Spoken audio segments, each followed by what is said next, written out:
Nga Salt Media eweza emyaka 11 beddunga eri ku mayengo g'empuliziganya, abantu bangi bavuddeyo ne bawa obujulizi obwewuunyisa oluvannyuma natera okwegatta ku mpeereza eya Salt Media nga bagamba nti ekyusizza obulamu bwabwe.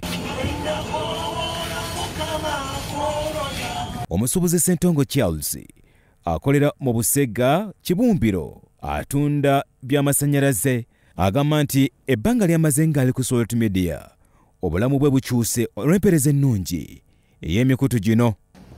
Amanya n'eddoboozi bampita Ssentongo Charles nga nkwera ne Busega Kibumbiro. Ndi businessman, tunda electronics, phone accessories, movies biki n'ebirala. Nebaza Mukama ansobozezza 11 years Salt gyegenda okuweza. Ati siko 10 years kubanze nalokoka 2013. Mukama ankozeemu omulimu kuba nali muyaaye. Nali mubanda nnyo. Nebaza enjiri ya Musumba Bugingo yankolamu omulimu munene nnyo. Nenva mbyekiyaaye, nenkola business nentuula.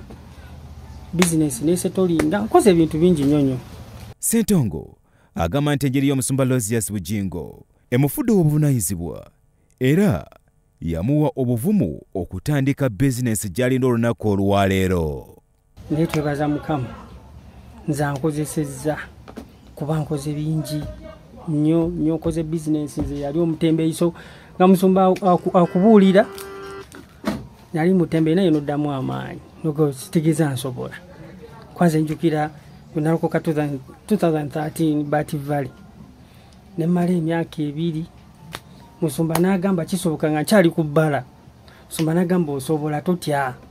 Nenzija no 2013 nentandika business eno nga sirina ssente naye olw'enjiri ya Musumba gamba totya kola.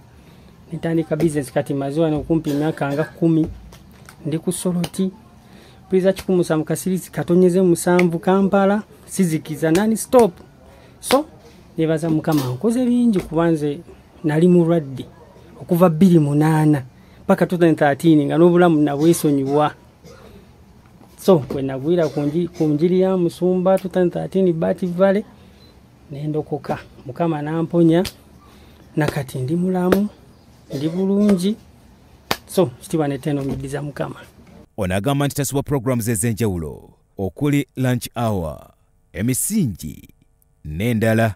Kwa lunch hour nkolera nnyo we masigenze ku Kanani njitega. So program ekyasiza okunyumira lunch hour, emisingi zo program zange. Bya Judith Muzake, Soluti TV, Omunyo.